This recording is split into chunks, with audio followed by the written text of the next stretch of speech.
موضوع الدرس في قصة نوح عليه السلام مع قومه وما فيها من العبر. سورة النور، تفسیر ابن کثیر۔ الحمد لله رب العالمين والصلاة والسلام على أشرف الأنبياء وسيد المرسلين سيدنا محمد وعلى آله وأصحابه أجمعين۔ اللهم صل على سيدنا محمد وعلى آل سيدنا محمد كما صليت على إبراهيم وعلى آل إبراهيم في العالمين إنك حميد مجيد۔ أعوذ بالله من الشيطان الرجيم، بسم الله الرحمن الرحيم۔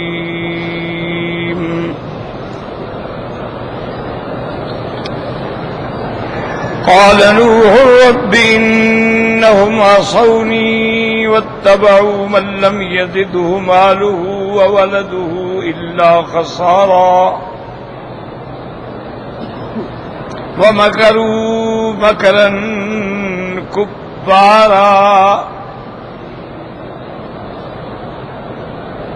وقالوا لا تذرن آلهتكم ولا تذرن ودا ولا سواعا ولا يغوث ويعوق ونسرا وقد أضلوا كثيرا ولا تزد الظالمين إلا ضلالا۔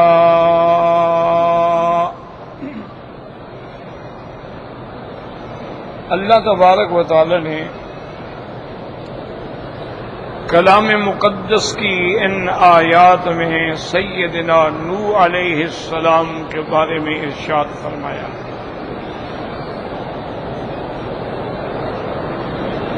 حضرت سیدنا آدم علیہ السلام سے لے کر اور حضرت نوح علیہ السلام کے درمیان میں 10 قرن کا فاصلہ ہے۔ ایک قرن 100 سال کا ہوتا ہے، یعنی 1000 سال۔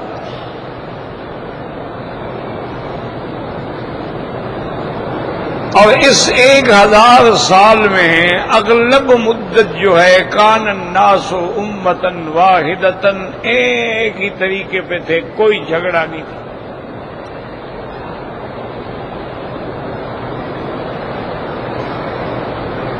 سب اللہ کے ماننے والے تھے، آخرت پہ یقین رکھنے والے تھے۔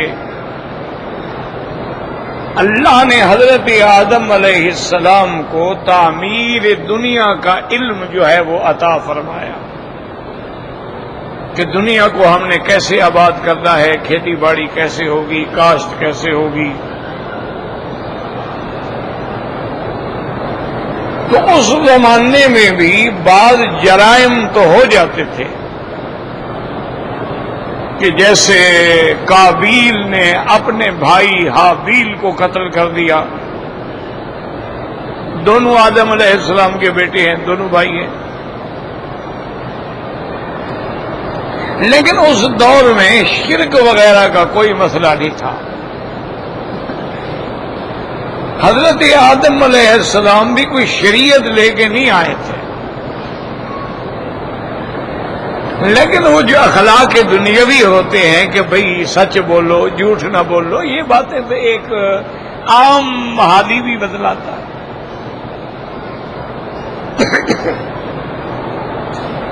اور قرآن کے الفاظ سے بھی یہ بات سمجھ آتی ہے،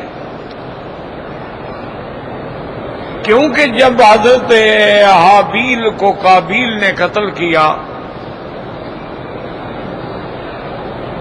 تو دونوں بھائیوں نے پہلے آپس میں یہ بات کی کہ بھئی ہم اللہ کے نام پہ خیرات کرتے ہیں، اور جس کی خیرات منظور ہو جائے گی مانا یہ ہے وہ اللہ کا پیارا ہے۔ یہ تو حضور صلی اللہ علیہ وسلم کی امت ہونے کی وجہ سے ہم بچ گئے ہیں، ورنہ تو پہلے یہ ہوتا تھا کہ آپ نے صدقہ ہے، خیرات ہے، وہ ساری چیزیں کسی اونچی جگہ پہ رکھ دیتے، ایک آگ آتی تھی، اگر وہ آگ ان کو جلا دے مانا آپ کی صدقہ قبول ہے، اور اگر وہ پڑا رہے تو مانا ہے کہ صدقہ مردود ہے، تو آدمی بالکل اریا ہو جاتا تھا کہ بھی اس کا صدقہ منظور نہیں ہوا۔ یہ تو حضور کی امت پہ اللہ نے پردہ ڈال دیا کہ اب ہم خیرات کرتے ہیں، عمرہ کرتے ہیں، طواف کرتے ہیں، قبول ہے نہیں قبول ہے، ہمیں تو امید ہے اللہ قبول فرمائیں گے، لیکن کوئی پتہ تو نہیں ہے نا۔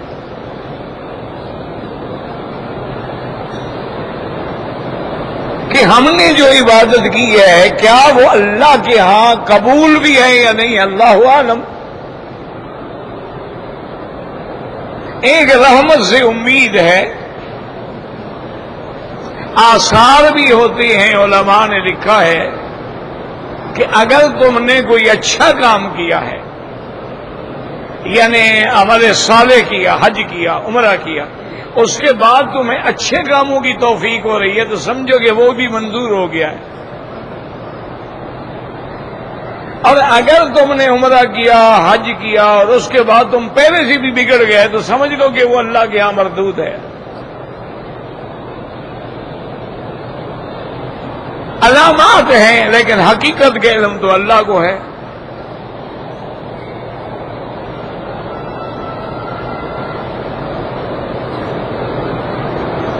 تو اس لیے قرآن میں باقاعدہ یہ واقعہ موجود ہے،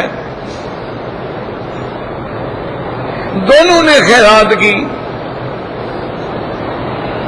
اللہ فرماتی ہے قربا قربانا فتقبل من احدہما ولم يتقبل من الآخر، کہ حابیل کی خیرات تو منظور ہو گئی اور قابیل کی نہ ہوئی۔ اب قابیل بھی غصے میں آ گیا کہ بھئی عجیب بات ہے، میری خیرات کیوں منظور نہیں ہوئی؟ تو بھائی نے کہا ناراض ہونے کی کیا بات ہے، انما یتقبل اللہ من المتقین، اللہ ڈرنے والوں کی خیرات قبول کرتے ہیں، تم نافرمان ہو، تمہاری خیرات کیسے قبول ہو؟ تو معنی یہ ہے کہ ان باتوں کا علم تو اس وقت بھی تھا نا کہ متقی کون ہے اور غیر متقی کون ہے۔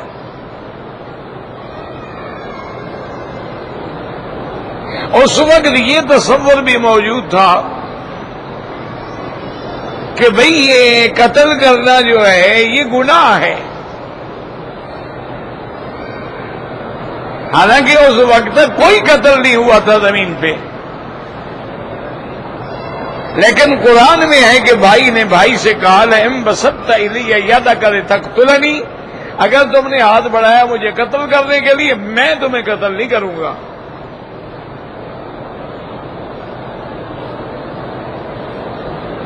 اور میں یہ چاہتا ہوں کہ پھر گناہ تمہارے اوپر ہی رہے، میں کیوں قتل کروں؟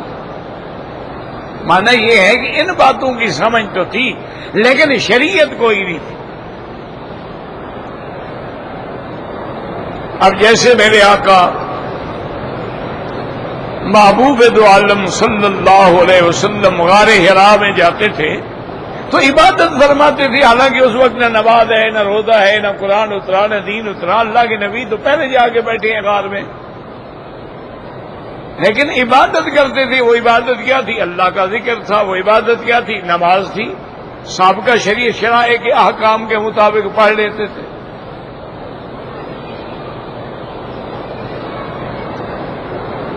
پھر دور آیا حضرت سیدنا ادریس علیہ السلام، ان کا نام جو ہے ادریس بھی ہے اور اخنوع بھی ہے، کیونکہ یاد رکھیں کہ پہلے جتنے انبیاء گزرے، جتنی کتابیں گزری ہیں، وہ ساری عبرانی اور سریانی میں تھی، عربی میں نہیں تھی۔ وہ تمام کتابیں جو ہیں سریانی زبان میں تھیں یا پھر عبرانی میں تھیں۔ عربی جو ہے وہ تو سیدنا اسماعیل پہلے شخص ہیں انبیاء میں جنہوں نے عربی بولی ہے۔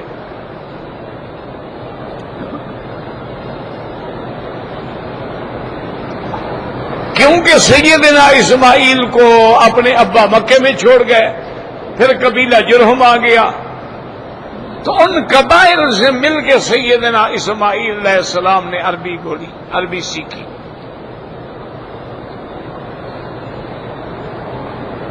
ورنہ پہلی ساری زبانیں اب اس لیے حضرت ادریس بھی نام ہے اور خنوع بھی نام ہے۔ حضرت ادریس علیہ السلام کے 5 بڑے محبوب شاگرد تھے، صحابی تھے، شان والے تھے، جن کا نام یہ ود تھا، سوا تھا، یغوسا، یعوقا، نصرہ۔ یہ 5 حضرت ادریس علیہ السلام کے خاص صحابی تھے۔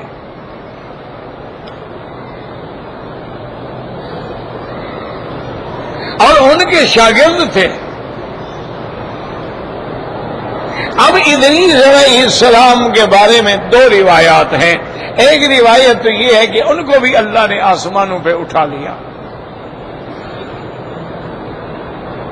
اور ایک روایت یہ ہے کہ آپ فوت ہو گئے۔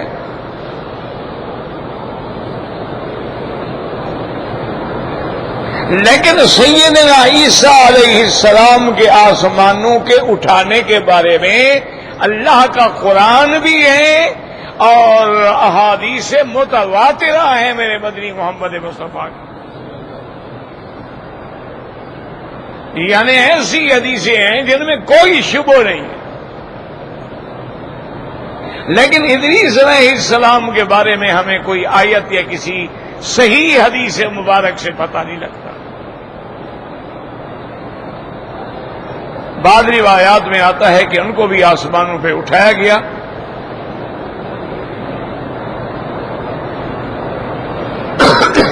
اصل مسئلہ سمجھا کریں، اللہ توفیق دے مجھے بھی آپ کو بھی، سمجھنے کی بھی اور سمجھانے کی بھی۔ حضرت عیسیٰ علیہ السلام کا ذکر تو اس لیے کیا گیا نا بڑی تفصیل کے ساتھ، یعنی ایسا ذکر یعنی ولادت کے بارے میں تو میرے مدنی پاک کا بھی نہیں کیا گیا۔ قرآن پاک میں حضور صلی اللہ علیہ وسلم کی ولادت کے بارے میں ایک آیت بھی نہیں ہے۔ لیکن عیسیٰ علیہ السلام کے بارے میں تو ان کی یعنی صرف والدہ کا نہیں، نانی سے ذکر ہے، امرات و عمران سے ذکر ہے۔ پھر انہوں نے منت مانی، پھر بی مریم پیدا ہوئی، پھر بی مریم حضرت زکریا کی کفالت میں آئیں، پھر وہاں خوارے کے عادات کا اظہار ہوا، پھر بی مریم کے بعد جبریل، ساری تفصیل ہے۔ وجہ یہ تھی کہ سیدنا عیسیٰ جو ہیں وہ مبشر بھی ہیں اور مصدق بھی ہیں محمد مصطفیٰ صلی اللہ علیہ وسلم۔ بات کو اچھی طرح سمجھا کر، ہر نبی جب آتا ہے تو پہلے نبی کی تصدیق کرتا ہے کہ مجھ سے پہلے جو نبی آئے ہیں وہ سچا نبی۔ اب حضور کے بعد تو نبوت کا دروازہ ہی بند ہو گیا، آپ کے بعد تو کوئی نبی نہیں، تو لہذا وہ تصدیق کون کرے؟ اس لیے اللہ نے اپنے اس نظام کو قائم رکھا، عیسیٰ علیہ السلام کو آسمانوں پہ بٹھا دیا، مبشرم برسول یاتی من بعد اسمہ احمد، اپنی زندگی میں بشارت دینے والے، اور حضور پاک کی وفات مبارک کے بعد جب قیامت کے قرب میں اتریں گے تو آ کے تصدیق بھی کریں گے اور شریعت اسلام پہ بھی ہوں گے۔ اب وہ گویا حضور کے امتی بن کے آئیں گے۔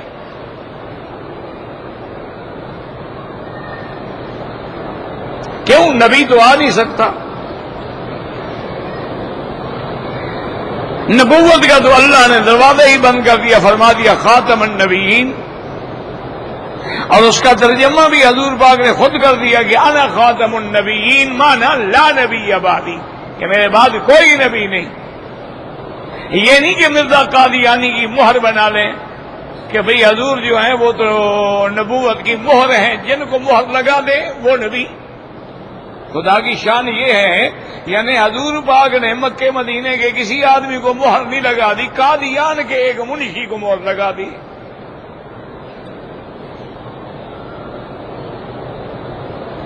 جو کورٹ کے باہر بیٹھ کے عرضی نویس تھا۔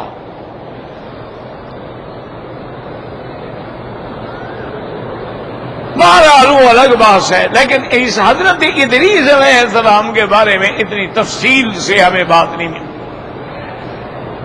بہرحال اس میں تو کوئی شک نہیں نا کہ وہ اللہ کے پیغمبر ہیں، اللہ نے ان کا نام لیا قرآن میں۔ اور ادریس کو ادریس کیوں کہا جاتا ہے یہ بھی یاد رکھو کہ کثرت درس کی وجہ سے حضرت ہر وقت درس دیتے تھے اللہ کی کتابوں کا، صبح شام رات دن درس درس درس تدریس، اس وجہ سے نام ادریس پڑ گیا۔ جیسے حضرت نوح علیہ السلام کا نام نوح ہو گیا، نوح نو سے ہے، تو معنی یہ ہے کثرت البکا، کہ اللہ کے آگے اتنی رونے والے تھے حضرت نوح علیہ السلام کہ آنسو بہتے بہتے رخساروں پہ گویا جھریاں بن گئی۔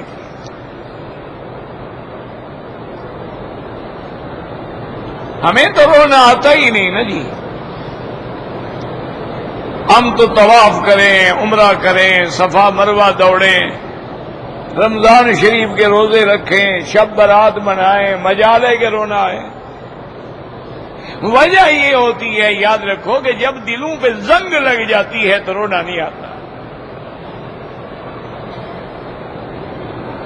کیونکہ تمام چیزوں کا حاکم اللہ نے دل کو بنایا ہے۔ مرکز علم جو ہے وہ دل ہے، مرکز ایمان جو ہے وہ دل ہے، مرکز نیت جو ہے وہ دل ہے۔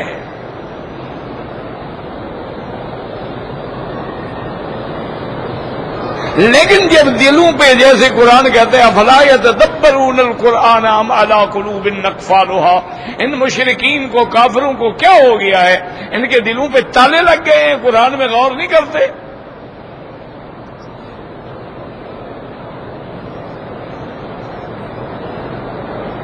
دیکھو نا جی، آج آپ دیکھ رہے ہیں کہ دنیا اتنی ترقی کر گئی ہے علوم حدیثہ میں اور جدید ٹیکنالوجی میں، اتنا ترقی کر گئی ہے کہ آدمی تصور نہیں کر سکتا ہے، یعنی یوں سمجھیں کہ فضاؤں اور خلاؤں میں انہوں نے ڈیرے ڈال دیے ہیں۔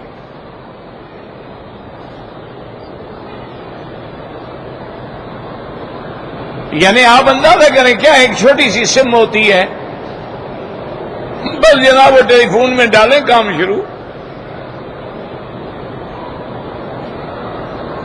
اسی طریقے سے اب تو ایسے بھی ٹیلی فون آ گئے ہیں، ہمیں تو خیر اللہ کی رحمت ہے سننا آتا ہے یا بند کرنا آتا ہے، اس لیے مجھے دوست دیتے ہیں نا ٹیلی فون، کئی دن میرے لیے وہ عذاب بن جاتا ہے، مجھے چلانا نہیں آتا۔ اب میں انکار کروں وہ ناراض ہوتے ہیں، او بھائی اللہ کے بندے مجھے نہیں آتا ہے۔ نہیں جی ہم تو آپ کے لیے لے آئے ہیں۔ ٹھیک ہے بھائی، خود 2 4 5 دن سیکھتا ہوں، جب میں تنگ آتا ہوں میں کسی کو دے دیتا ہوں۔ لیکن آج کل تو ایسے یعنی جو میں نے سنا ہے بچوں سے کہ ٹیلی فون میں بھی انٹرنیٹ سسٹم آ گئے ہیں، سب کچھ آپ ٹیلی فون پہ بیٹھے بیٹھے کر لیں۔ مجھے ایک دوائی کے بارے میں پوچھنا تھا، تو میرے پوتے ہیں ڈاکٹر ہیں ماشاءاللہ، تو میں نے اس کو دوائی کا نام بتایا، میں نے کہا بیٹا یہ تو ٹیلی فون پہ لگ گیا۔ میں نے کہا میں کہتا ہوں دوائی کے بارے میں بتاؤ، یہ ٹیلی فون پہ کیا کر رہا ہے؟ میں نے کہا ڈاکٹر یہ کیا کر رہے ہو؟ نے کہا آپ کی دوائی تو ڈھونڈ رہا ہوں۔ اس نے 1 منٹ میں دوائی نکالی، اس نے کہا یہ دوائی ہے، یہ نام ہے، یہ کمپنی ہے، یہ اس کے فائدے ہیں، یہ اس کے نقصان ہیں۔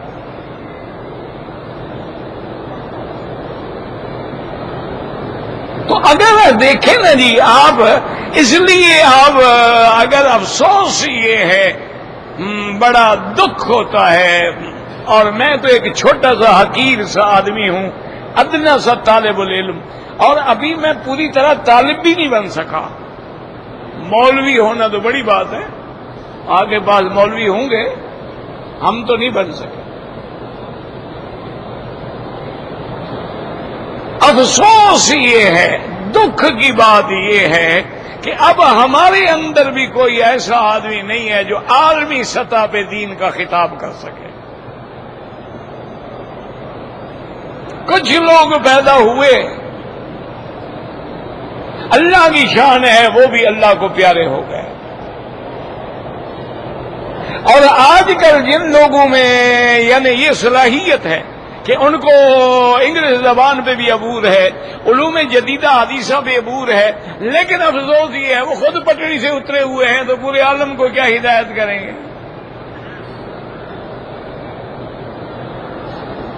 ورنہ یقین کریں کہ آج بھی اگر 10 علماء ایسے پیدا کر دیں آپ، ان کو معاشی طور پہ بے پرواہ کر دیں، یہودیت نے، نصرانیت نے، مجوسیت نے، سنویت نے، بدھ مت نے، یدھ مت نے، انہوں نے ترقی کیوں کی ہے؟ ان کو جہاں کوئی جینیس آدمی ملا ہے نا، اس میں انہوں نے کروڑوں لگا دیے. انہوں نے کہا جناب آپ بیٹھے آرام سے کام کریں، یہ آپ کا بنگلہ، یہ آپ کے کاریں، یہ آپ کے نوکر، یہ آپ کے سب کچھ، آپ بس اپنا جو کام ہے نا اس پہ آپ ریسرچ کریں، ریسٹ کریں، سیر کریں. آپ کو لڑکی چاہیے چن لیں، آپ کو دولت چاہیے لے لیں، جو مرضی آئے لو، دولت لو، عورت لو، لیکن کام کرو. انہوں نے ان جینیس کو اپنے ہاتھوں میں لے لیا، پوری دنیا کو وہ نچا رہے ہیں. یہ بل گیٹس پتہ ہے کون تھا؟ یہ تو خود یتیم بھیک مانگتا تھا، یعنی یہ تو چندے کے سکولوں میں پڑا ہوا آدمی ہے، ذہین تھا. آج پوری دنیا کے چند بڑے لوگوں میں سے ایک ہے، لیکن ہمارے یہاں یہ بڑا دکھ ہے کہ ہم آج بھی اسی روایتی حدود سے باہر نکلنے کے لیے تیار نہیں. یعنی جو ہمارا عالم دین ہے، آپ کو حیرانگی ہوگی، اللہ مجھے اعتراض سے بچائے، یا اللہ میرے دل میں کسی کی توہین نہ ہو. ایک واقعے کا بیان، آپ یقین کریں کہ ہمارے جو موجودہ دور میں اچھے علماء جن کے ہم جوتی اٹھانے کے بھی قابل نہیں ہیں، وہ انگریزی تو انگریزی، اچھی عربی بھی نہیں بول سکتے.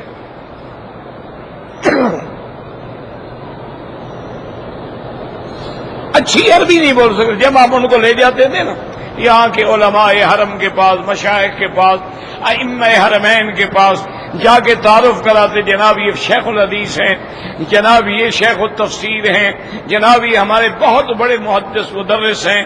اور جب وہ عربی بولتے تو ہمارے شیخ چپ، ان کو پتہ ہی نہیں میں آگے کیا کہوں. تو وہ شیخ حیران ہو کے پوچھتے کہ یار تم کہتے ہو اتنا بڑا عالم ہے، تو کیا تمہارے ملک میں بخاری شریف جو ہے وہ کسی اور زبان میں پڑھائی جاتی ہے، یعنی عربی میں نہیں پڑھائی جاتی؟ وجہ کیا ہے کہ ہمارے لوگوں کو علم آیا لیکن بولنا نہیں سیکھے. لینگویج اور چیز ہے. یہاں آپ دیکھتے ہیں نا کتنے ہمارے جاہل بھائی ہیں جو الف نہیں پڑھے ہوئے، ایسی عربی بولتے ہیں کہ ہم ان کے سامنے پانی بھریں.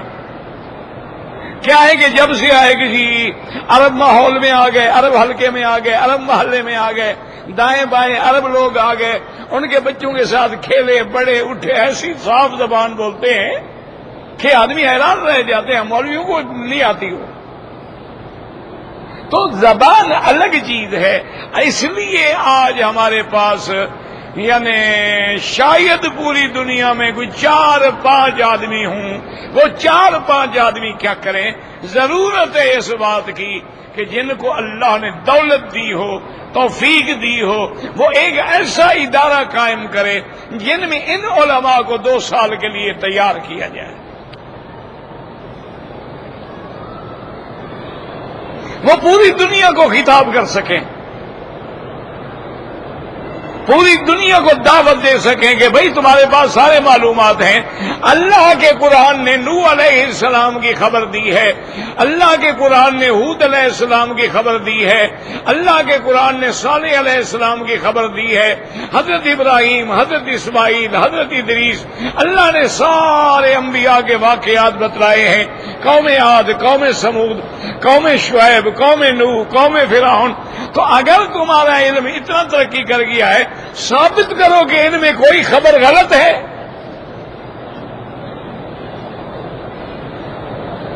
اور اگر قرآن سچا ہے تو پھر سیدھی بات ہے کہ مان لو ایک سرزمین بے آب و گیا میں پیدا ہونے والا نبی, جہاں مدرسہ بھی نہیں ہے, جہاں پرائمری سکول بھی نہیں ہے, جہاں کوئی معلم بھی نہیں ہے, جہاں کوئی استاد بھی نہیں ہے, اس زمانے جاہلیت میں پرورش پا کے غار حرا سے اترتا ہے اور ساری کائنات کا معلم بن جاتا ہے.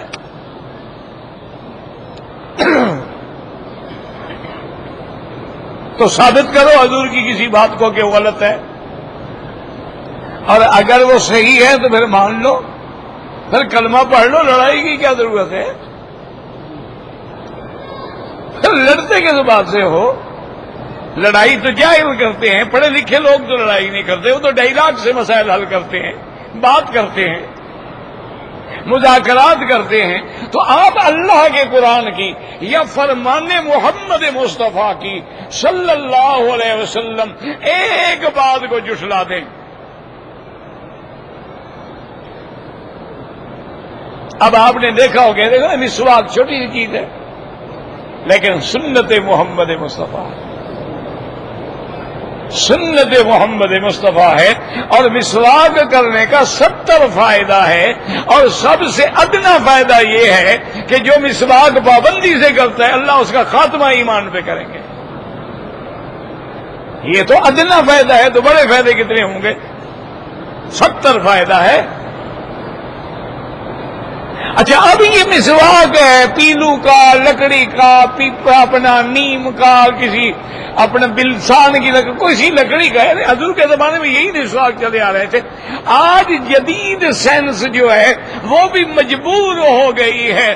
آپ کسی میڈیکل سٹور پہ چلے جائیں, آپ کو لفظ مسواک کے ساتھ ٹوتھ پیسٹ ملیں گے, اور وہ سوئٹزرلینڈ کے بنے ہوئے ہیں, اور اٹلی کے, اور جاپان کے, اور کہاں کے. یعنی اب وہ اسی مادے کو لے کے پیسٹ بنا رہے ہیں کہ بھئی جو اسلام نے کہا جو اس کا فائدہ ہے اور کسی چیز کا فائدہ نہیں.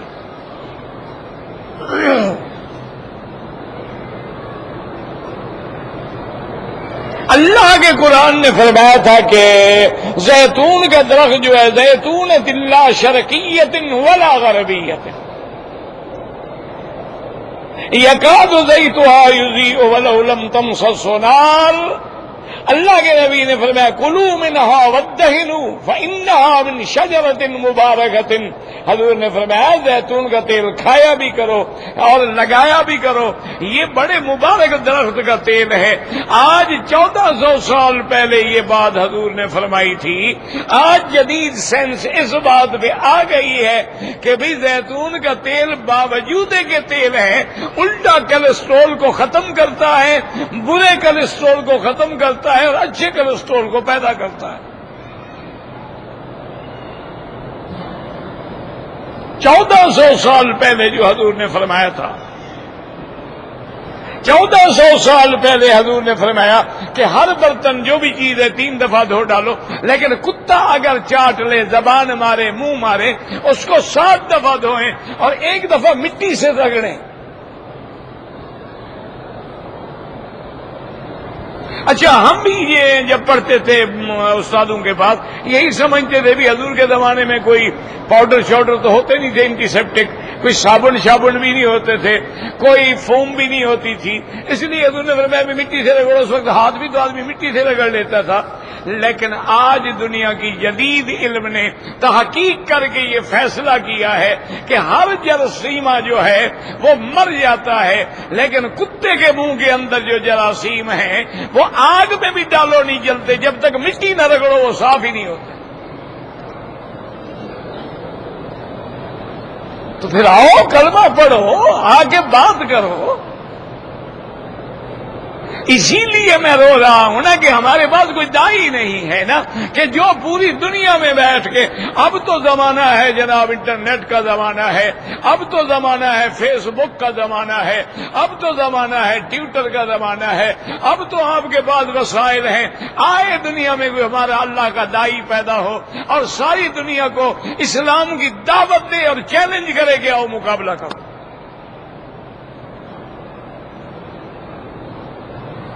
اسی طرح دیدات تھے نا، ساؤتھ افریقہ کا تھا،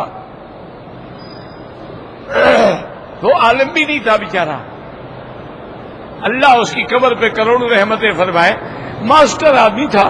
اچھا، اس کے راستے کے اندر عیسائی رہتے تھے، وہ جب سکول جاتا اس کو چھیڑتے تھے، اس سے کوئی سوال پوچھ رہے تھے، کوئی اعتراض کر دیتے، اب وہ بیچارہ نہ تو پڑھا ہوا نہ عالم، کیا جواب دے؟ وہ اس غصے میں آ کے اس نے حضرت علامہ رحمت اللہ کیرانوی، اللہ ان کی قبر پہ کروڑوں رحمتیں فرمائے، ان کی کتاب اظہار الحق لے کے اس کا مطالعہ کرنا شروع کیا، محنت کرنی شروع کی اور دیگر کتابیں پڑھنی شروع کی۔ عیسائیت کے لیے تو وہ جناب ایسا ماشاءاللہ زہر ہلال بن گیا کہ بڑے سے بڑا پادری بھی کہتا تھا زہر کا پیالہ پی لینا، دیدات سے مقابلہ نہ کرنا۔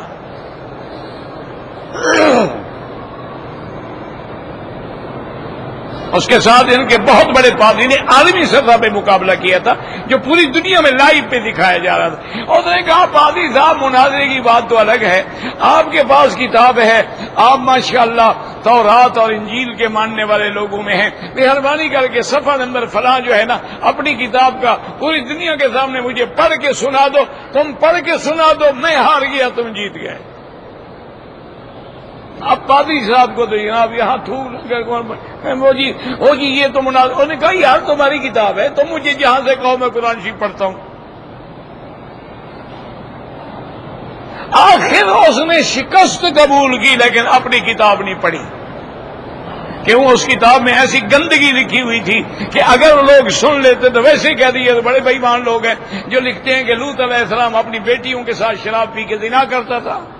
یہ اللہ کی کتاب ہو سکتی ہے؟ اپنے زنا کو ثابت کرنے کے لیے، اپنے زنا اور اپنے کلب جاری رکھنے کے لیے ایسی کتابوں میں درج کر دیا ہے۔ تو اس لیے ضرورت ہے اس بات کی۔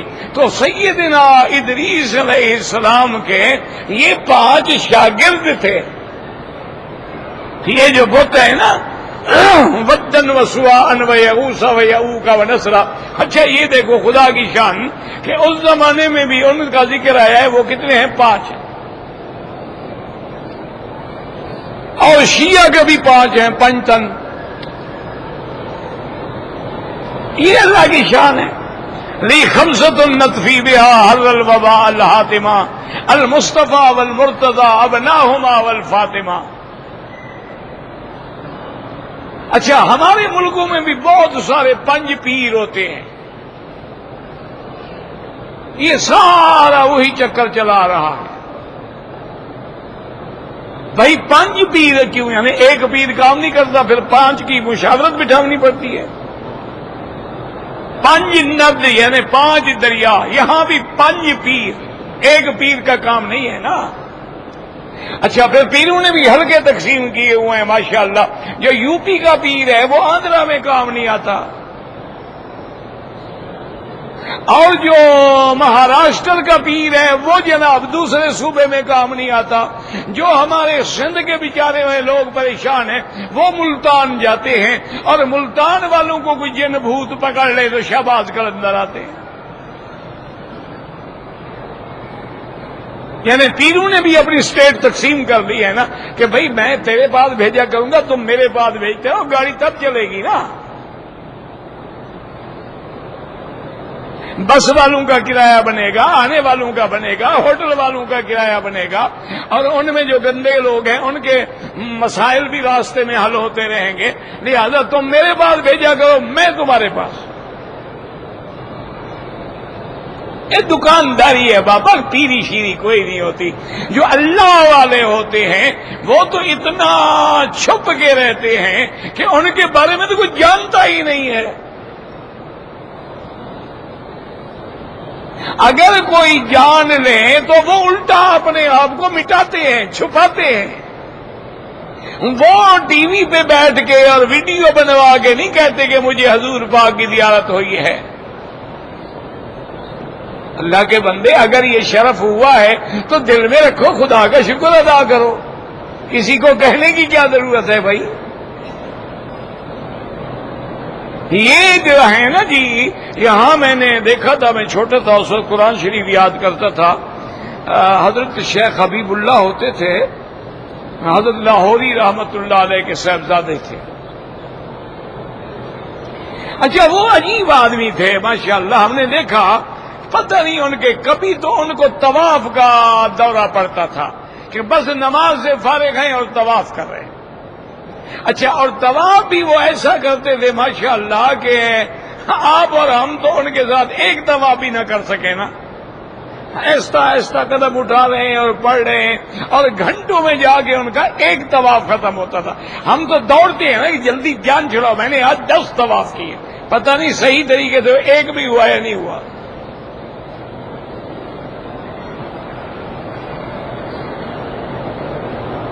اب جناب ہم نے دیکھا تھا، اچھا کبھی ان پہ نفل پڑھنے کا دورہ ہوتا، اب نفلیں پڑھ رہے ہیں، بس پڑھ رہے ہیں تو پڑھ رہے ہیں تو پڑھ رہے ہیں۔ اچھا، اب جناب حرم شریف میں کہیں بیٹھے ہوتے، اچھا ایک دو آدمی اپنے علاقے کے، لاہور کے، پنجاب کے، پاکستان کے، ادھر کے ادھر کے آ جاتے ملنے کے لیے، دوسرے دن حضرت جگہ ہی بدل دیتے۔ مجھے آج بھی یاد ہے جب طوفان آیا تھا، سیلاب آیا تھا حرم مکہ میں، آدھا کعبے کا دروازہ بھی ڈوب چکا تھا اور پانی یعنی پرانے حرم کے پنکھوں تک پہنچا ہوا تھا، لیکن خدا کی شان دیکھو، عاشق تیر کے بھی طواف کر رہے تھے۔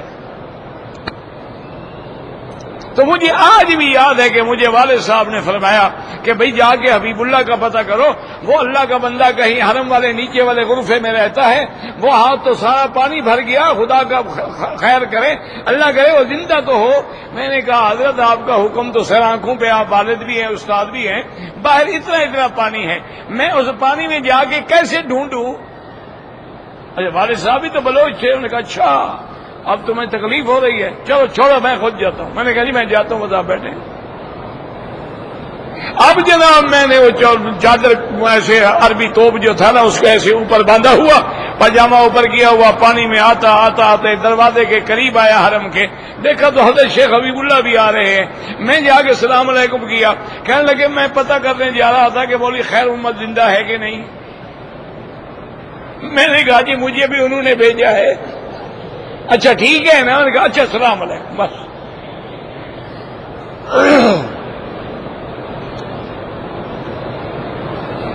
وہ لوگ اپنے آپ کو چھپاتے تھے، مٹاتے تھے۔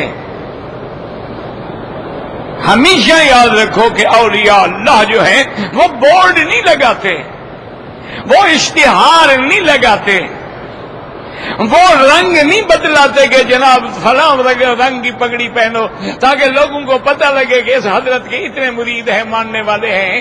سب سے پہلے جب ریا ہو گیا تو عبادت تو برباد ہو گئی۔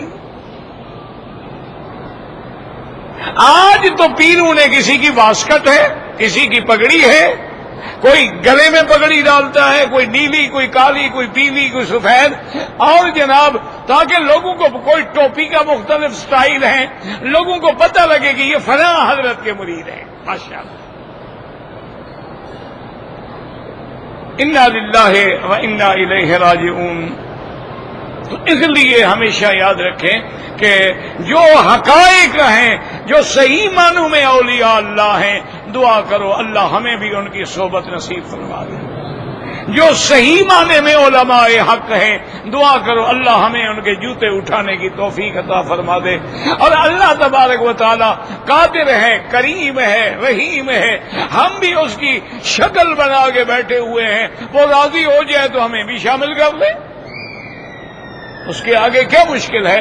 ورنہ بات جو ہے نا وہ یہی ہے کہ آج آپ کے دیکھیں، اب آپ خود اندازہ کریں کہ جس زمانے میں امام بخاری تھا، امام مسلم تھا، امام نسائی تھا، امام مالک تھا، امام احمد ابن حنبل تھا، امام شافعی تھا، امام ابو حنیفہ تھا، یہ بڑے بڑے لوگ تھے، ضحاک تھا، سدئی تھا، قتادہ تھا، اکرمہ تھا، علقمہ تھا، ایمان سے کہیں کتنی یونیورسٹیاں تھیں،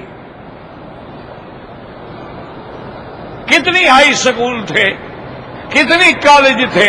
آج تمہاری اتنی یونیورسٹیاں ہیں، اتنے دینی مدارس ہیں، ایک بھی کوئی بخاری پیدا نہیں ہوتا، ایک بھی، چلو امام بخاری تو بڑی بات ہے، ایک بھی کوئی محمود الحسن پیدا نہیں ہوتا، ایک بھی کوئی تھانوی پیدا نہیں ہوتا۔ کہتی ہے نا غلام اللہ خان تھا، اور غلام اللہ خان کیوں نہیں پیدا ہوتا؟ حضرت حسین علی رحمت اللہ علیہ کیوں نہیں پیدا ہوتے؟ حضرت احمد علی رحمت اللہ علیہ کیوں نہیں پیدا ہوتے؟ حضرت عطا اللہ شاہ بخاری کیوں نہیں پیدا ہوتا؟ ساری دنیا نے زور لگا لیا کہ شاہ جی ہم آپ کو پیسے دیتے ہیں، خدا کے لیے آپ حج کر لیں، آپ ایک دفعہ تو یہاں جا کے حاضری دے آئیں۔ شاہ جی ہمیشہ فرماتے کہ بھائی اللہ نے حج فرض کیا ہے صاحب استطاعت پہ، مجھے تو اللہ نے صاحب استطاعت بنایا نہیں ہے، میں تمہارے پیسے لے کے حج کیوں کروں؟ اس کے منشا الہی یہی ہوگا کہ میں نہ ہوں، ورنہ اللہ تمہیں پیسے دے سکتا ہے، مجھے نہیں دے سکتا۔ یہ لوگ تھے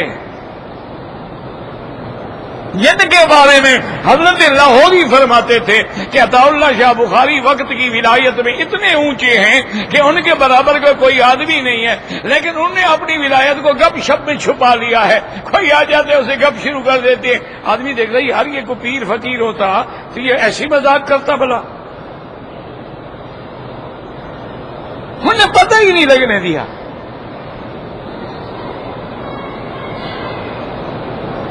اللہ اکبر۔ میرے اپنے والد صاحب رحمت اللہ علیہ مرنے کے بعد ہم نے کتاب پہ دیکھا کہ حضرت خلیفہ غلام محمد کے خلیفہ ہیں، ساری زندگی کسی کو نہیں بتایا اور کسی کو بیعت بھی نہیں کیا۔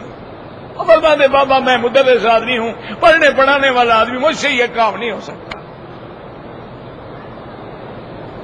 بتایا ہی نہیں کسی کو۔ آج تو جناب کسی کو خلافت ملے تو مٹھائیاں تقسیم ہوتی ہیں اور نام لکھے جاتے ہیں خلفاء، متقدمین، متاخرین، خلیفہ اولا، خلیفہ ثانی، خلیفہ ثالث۔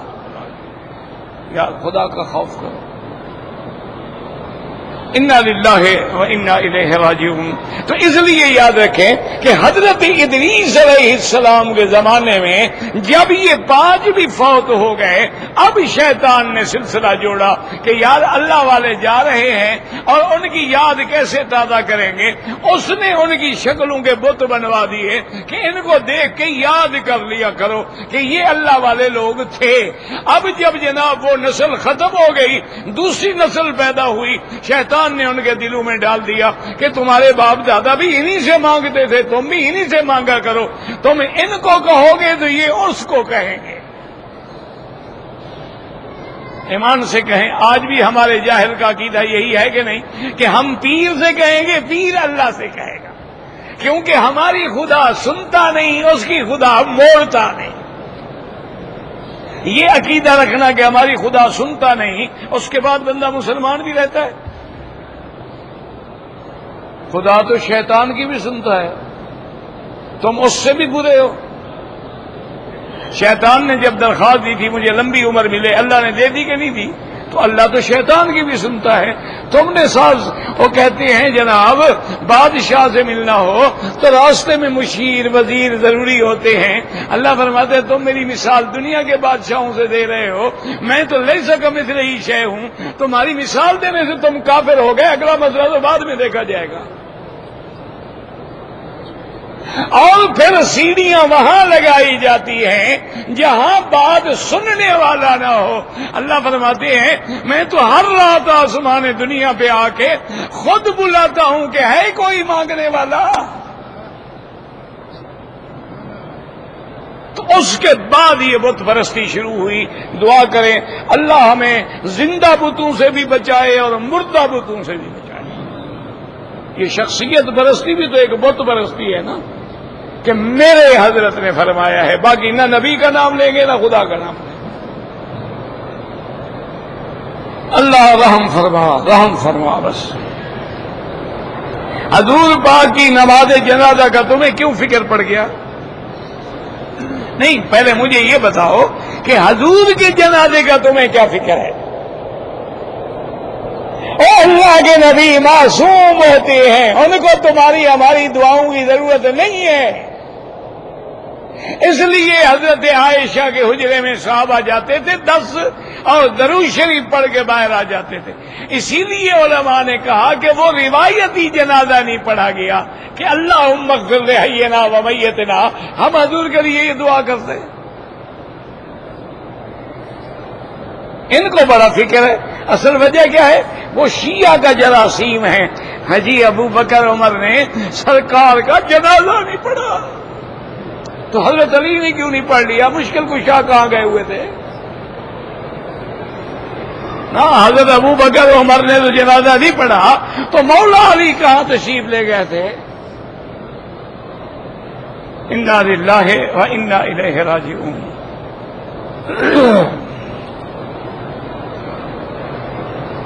عورت کو اگر حیض آ جائے باہر میدان میں بیٹھی رہے، اندر نہیں آ سکتی ہے.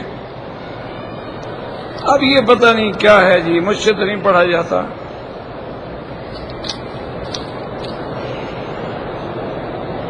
مجھے نہیں پتا بھی کیا لکھا ہے. آذان مغرب کے بعد نماز سے پہلے حنفی مسلک میں کوئی نماز نہیں ہے. باقی ائمہ فرماتی ہیں کہ بین کل اذانین صلاۃ، کہ اذان اور تکبیر کے درمیان میں سنت پڑھی جائے تو لہذا مغرب کے لیے بھی پڑھی جائے. امام صاحب فرماتے ہیں کہ ایک حدیث میں الا المغرب، کے مغرب کے لیے نہیں، کیونکہ مغرب کا وقت جو ہے مشہود ہے. اذان کے بعد فوراً مغرب کھڑی کریں تاکہ رات والے ملائکہ آئیں اور دن والے چلے جائیں.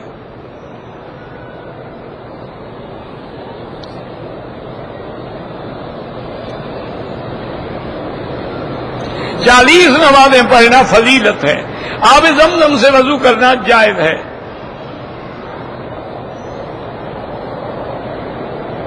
آپ اگر کسی 26ویں فلور پہ کام کرتے ہیں اور وہاں مسجد بنی ہوئی ہے، وہاں مسجد میں نماز پڑھیں، نہیں تو اپنی جماعت کریں. ویسے نماز ہو جائے گی اگر حرم کی صفیں نظر آئیں.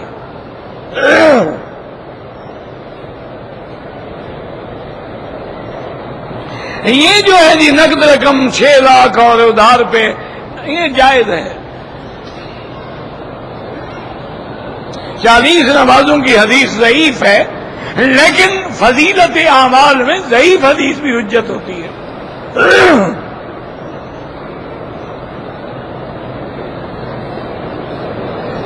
کہتے ہیں جی کہ 2 رکعت نفل نماز، پہلی رکعت میں فاتحہ کے بعد 51 مرتبہ سورۃ کل، یہ کسی حدیث میں نہیں ہے، کسی بزرگ نے بتایا ہو، اللہ عالم. کہتے ہیں جی قائد اعظم محمد علی جناب مسلمان تھا، تمہیں پتا، مجھے کیا پتا؟ یہ تو تم مجھے بتاؤ. نام اس کا محمد علی تھا، مسلمان نہیں تھا. یار کوئی عقل تو کرو نا. جس کے نام میں حضور کا نام بھی ہے اور علی کا نام بھی ہے، وہ مسلمان نہیں تھا.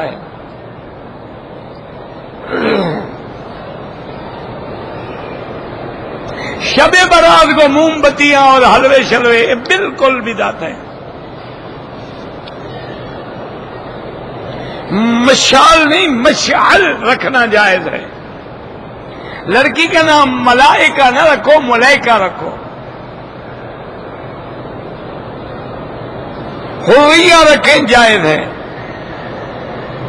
حرم کی حد کب رکھی گئی ہے؟ میں تو نہیں تھا، لیکن اللہ نے رکھی ہے.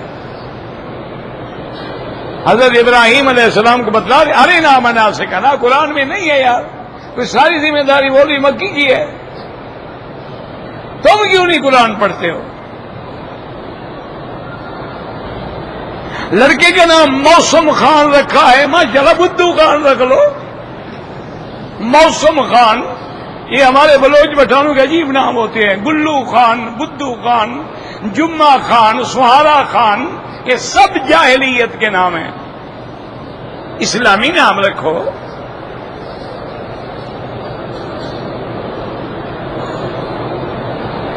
میری بیوی پر جنات کا اثر ہے، اور وہ جنات کہتے ہیں کہ ہم اس کو ساتھ لے جائیں گے، اصل میں میرے خیال میں بیوی تم سے تنگ ہے، کوئی جن شن نہیں، اتنا پیر میں بھی ہوں۔ جب تم بیوی کو خوش نہ کر سکو تو جنوں کا بہانہ نہ کرے تو کیا کرے غریب؟ تم اپنا علاج کراؤ اور بیوی پر پیسے خرچ کرو، جن خود بخود بھاگ جائیں گے۔ یاد رکھو اصول کہ جن آگ سے پیدا ہوا ہے، جس عورت یا مرد پہ جنات کا اثر ہوتا ہے اس کو جلا کے کوئلہ کر دیتا ہے۔ یہ نہیں ہوتا کہ وہ ہٹی کٹی رہے، میک اپ سنگار کرے اور کبھی کبھی جن ملنے کے لیے آ جاتا ہے، یہ نہیں ہوتی ہے بات۔ اور اگر حقیقتاً جن ہے تو سورۃ البقرہ پڑھ کے دم کرو، سب شیطان جن بھاگ جائیں گے۔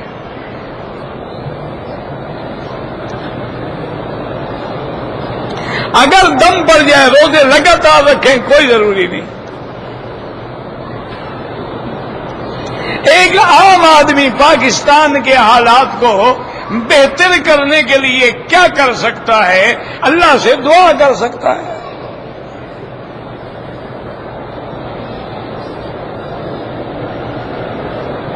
اگر عمرہ ختم کرنے کے بعد دونوں آدمی ایک دوسرے کے سر پہ اسٹرا پھیر دیں، بالکل جائز ہے۔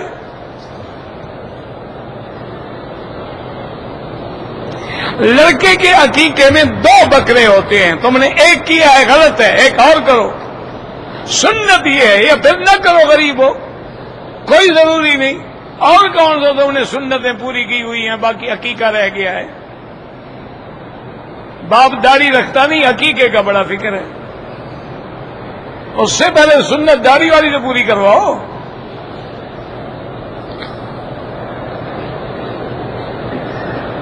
میرا نام ذوالنورین، ذوالنورین تو نام ہوتا ہی، وہ تو لقب تھا اللہ کے بندے، کوئی اور نام رکھ لو۔ تم کیسے 2 نور والے بن گئے؟ وہ تو ذوالنورین بھی اس لیے تھے کہ ان کے گھر میں حضور کی 2 بیٹیاں تھیں۔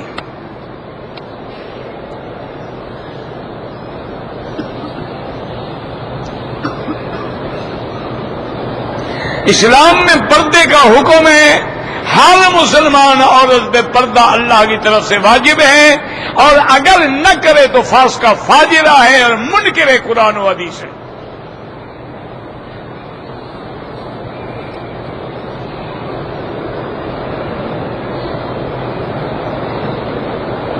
ہم کسی مجاہد ہمارا قید میں دعا کرو، اس کے لیے دعا مانگیں طواف کر کے اللہ سے، شب برات میں عبادت کرو، باقی یہ حلوے یا کوئی خاص نمازیں یا ایک روزہ رکھنا یہ ثابت نہیں ہے۔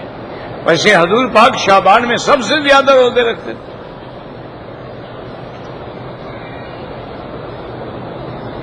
حضرت عیسیٰ علیہ السلام شادی فرمائیں گے؟ بالکل فرمائیں گے جناب، اس میں آپ کو کیا تکلیف ہے؟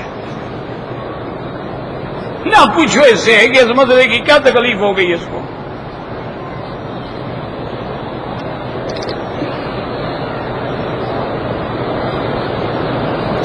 رفع یدین کے بارے میں میرا بھائی، پہلی بات تو یہ ہے کہ حضور کی امت کو خدا کے لیے اکٹھے رہنے دو، نہ فرض ہے نہ واجب ہے نہ سنت مؤکدہ۔ باقی یہ بات جو ہے نا، رفع یدین کے بارے میں بھی حدیثیں موجود ہیں، اور امام ترمذی رحمۃ اللہ علیہ کی سنن ترمذی کھول لیں، رفع یدین نہ کرنے کے بارے میں بھی حدیثیں موجود ہیں۔ اور سب سے بڑی حدیث وہ ہے جو حضرت عبداللہ ابن مسعود کی ہے، جس میں وہ فرماتے ہیں کہ اپنے ساتھیوں سے، آؤ میں تمہیں حضور جیسی نماز پڑھ کے دکھاؤں۔ اور عبداللہ ابن مسعود وہ آدمی ہے فقہائے صحابہ میں ہے، اور حضور فرماتے تھے ما رضی ابھی ام عبد، جس بات پہ عبداللہ راضی ہو جائے میں بھی راضی، میرا خدا بھی راضی۔ اتنا بڑا آدمی ہے۔ تو وہ انہوں نے جب نماز پڑھی تو صرف تکبیر تحریمہ کے وقت ہاتھ اٹھائے اور نہیں اٹھائے۔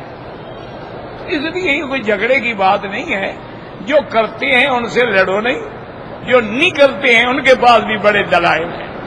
اور اسی طرح ایک حدیث میں آتا ہے کہ آپ نے منع بھی فرمایا، تو اس لیے لڑائی جھگڑی یہ مستحبات کے مسئلے ہیں، اعلیٰ اولیٰ کے مسئلے ہیں، کوئی کفر اسلام کی جنگ نہیں ہے۔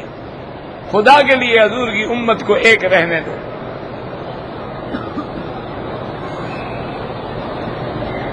اچھا، کبھی گھر میں بیٹھ کے غور کرنا، خاص طور پہ میرے نوجوان بچے جو ہیں نا، اب ان کے پاس انٹرنیٹ ہے نا، تو غور کریں کہ حضور کے زمانے سے لے کر 1200 سال تک یہ جھگڑے کیوں نہیں ہوئے؟ کیا کسی جگہ کوئی کتاب لکھی گئی، مناظرہ ہوا، چیلنج ہوا، ایک دوسرے کو سر پھٹول کیا گیا؟ مسجدوں میں 1200 سال کے بعد کیوں پیدا ہوئے؟ یہ ذرا تحقیق کر لینا کہ حضور کے زمانے سے 1200 سال تک ایک کتاب لکھی گئی ہو جس میں یہ جھگڑا ہو۔ اگر حدیث مبارک ہے، دونوں حدیثیں ہیں، محدثین نے یہ باب بھی باندھا ہے، یہ باب بھی باندھا ہے۔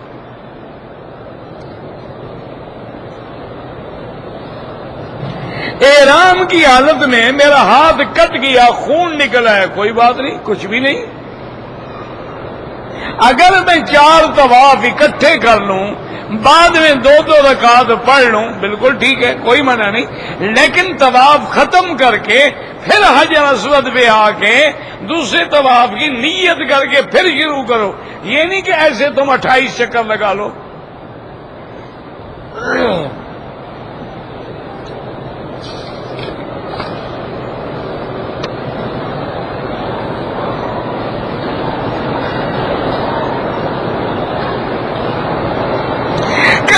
جی کہ ایک آدمی ہے، اس کی شادی ہوئی تھی، گوادر میں انتقال ہو گیا، ان کی بیوی بیچاری 2 مہینے کی حاملہ بھی ہے، بچی کے والدین جو ہیں وہ زندگی کے لیے گوادر سے کراچی لے کر جانا چاہتے ہیں۔ بہرحال اصول یہ ہے کہ وہ وضع حمل تک اپنے شوہر کے گھر سے نہ نکلے، لیکن اگر وہاں اس کی جان کو خطرہ ہے، کوئی اس کا اہتمام کرنے والا نہیں ہے، تو والدین لے جا سکتے ہیں۔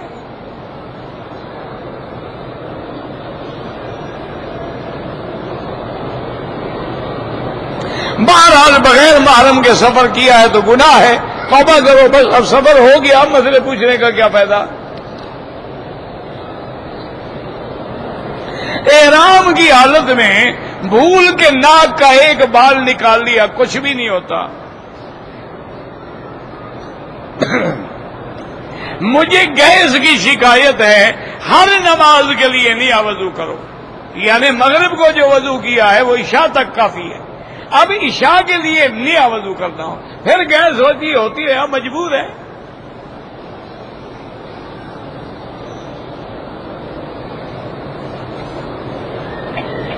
اگر ہم نے میقات کے بعد عمرہ کر لیا، اب عمرہ کرنا چاہیں تو مسجد عائشہ جائیں یا جیرانہ جائیں، گھر سے تو نہیں ہوتا۔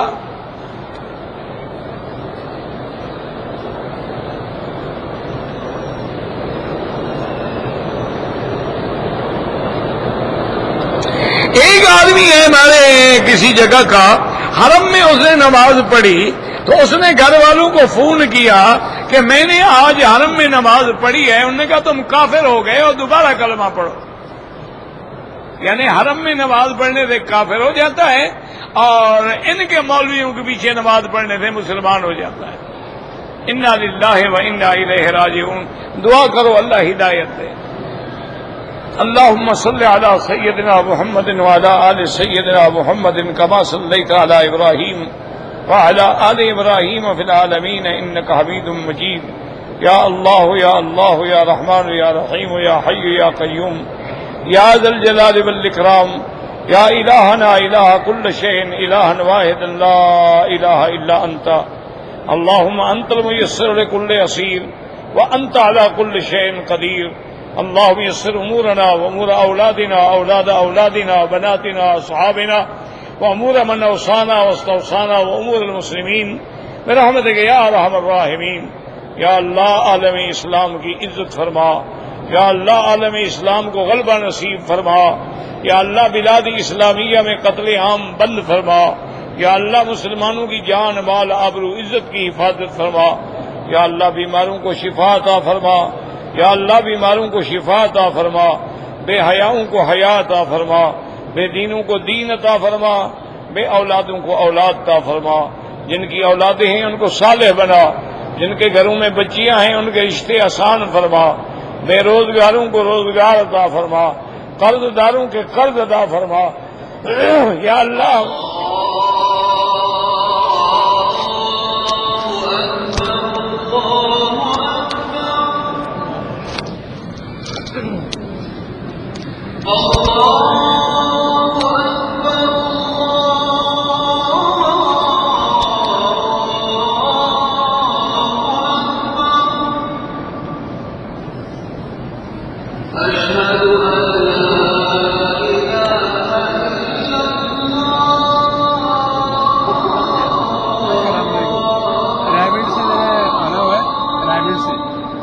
ڈائری میں عدل کو دینا چاہتا ہوں، دے دو آپ کو.